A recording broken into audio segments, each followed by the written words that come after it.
Hey guys, welcome back to Reserved Investments on YouTube. And certain sales in the antiques and collectibles trade really cause a plethora of questions. They cause a lot of people to scratch their heads wondering what was the individual thinking when they bought that particular item.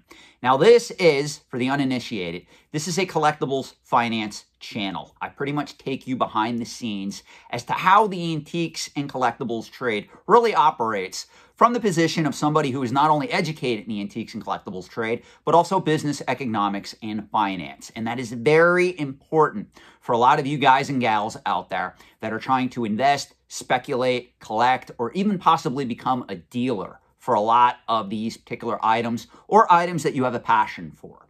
Now, for those unaware, on January 28th, 2022, through Heritage Auctions, a factory sealed copy of John Madden Football that was released by Electronic Arts in 1990 for the Sega Genesis video game system that was graded by WATA Games in 9.2 condition, which really translates to near mint minus on the grading scale, with an A+ factory seal rating, sold for $480,000. Let me say that another way. A copy of John Madden Football for the Sega Genesis that was released in 1990, graded by WATA Games in near mint minus condition, sold for $480,000 on Heritage Auctions back on January 28th, 2022. So since this particular sale occurred, there's a lot of people that are blowing up my email box, asking me to do a video on this, asking me to explain how this could happen. But wait, there's more. There's also people coming into my email box knowing I'm probably going to do a video at some point on this, and they're attempting to actually defend this sale. Now, as crazy as this may sound, I actually see both points. And this is really going to shock you because, full disclosure, I think this is an insane price to pay for this particular item, for this particular game, for any type of factory sealed, vintage graded video game at present time. But more in particular, I think this price is massively insane when we apply it to John Madden Football that came out for the Sega Genesis in 1990. And I already know my critics are already screaming at me to release this fact. Yes, this particular item is scarce in factory sealed condition. I can pretty much guarantee it because this particular copy that was offered, if you remember, when Electronic Arts started creating Sega Genesis games back in the late 1980s, early 1990s, most of their original games came in cardboard boxes. This copy was originally released in a cardboard box. Do I think that there's tons of cases sitting of this game factory sealed out there? No, I do not. But also, if you recall, sports games were never even considered a good investment in the overall video game market. To this day, most people do not collect factory sealed copies of sports games because most lose their value over time because obviously every year they release a new Madden game or they release a new NBA game or an NHL game. So as a result, these have always been proven as poor overall investments, even poor items to collect if you are a video game collector. I mean, those of you that are around my age, if you remember a company by the name of Funcoland, they were really dominant back in the 1990s, early 2000s. You could pretty much walk into any of those stores and they would have multiple copies of a lot of these early sports games on the shelf that you could pretty much buy for less than $1 a piece. Now, I know, this is a factory sealed game. And a lot of people are asking me, well, Sean, looking at both sides of the proverbial coin here, how did this happen? Well, in the antiques and collectibles trade, there is a rule that you guys should be aware of, and I have yet to do a video about this.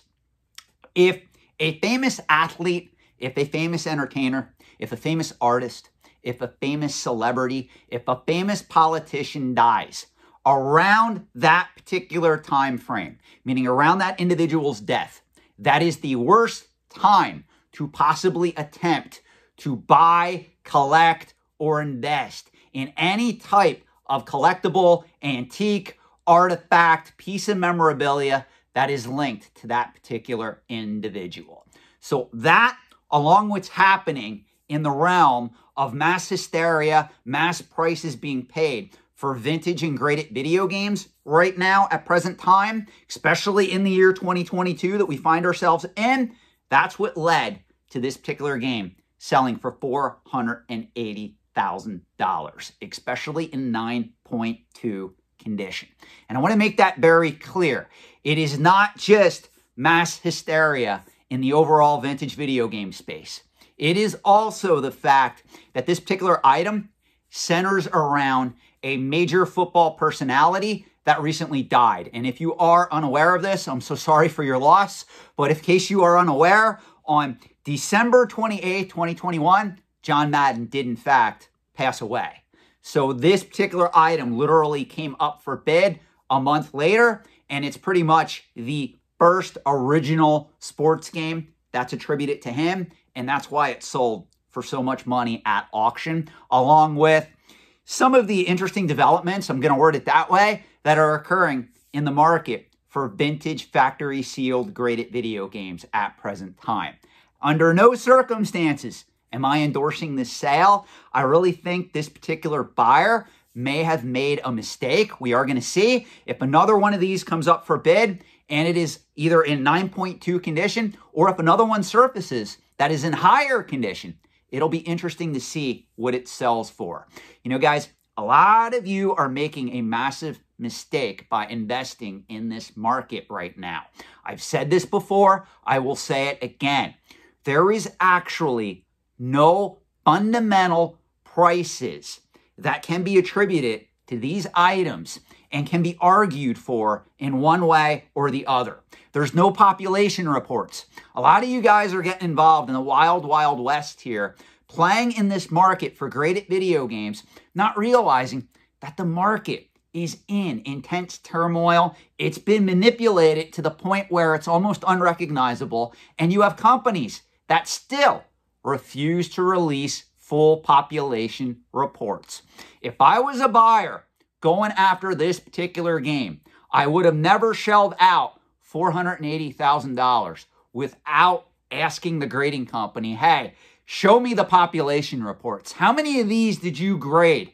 How many of these has crossed your hands? And even that, given the fact that graded video games have only been a thing for these past few years, even that is inherently risky. A lot of you guys and gals are making a massive mistake in this market. In my opinion, this is one of them. Please learn from this. We all saw what happened. If you guys remember back when the first copy of Super Mario 64, graded by WATA in 9.8 condition, premiered on Heritage's website, it sold for a little over $1.5 million. I had people immediately emailing me, telling me that that was going to be the next big thing. There's no other game that's going to compare to that. Then another one came up for bid, and what happened?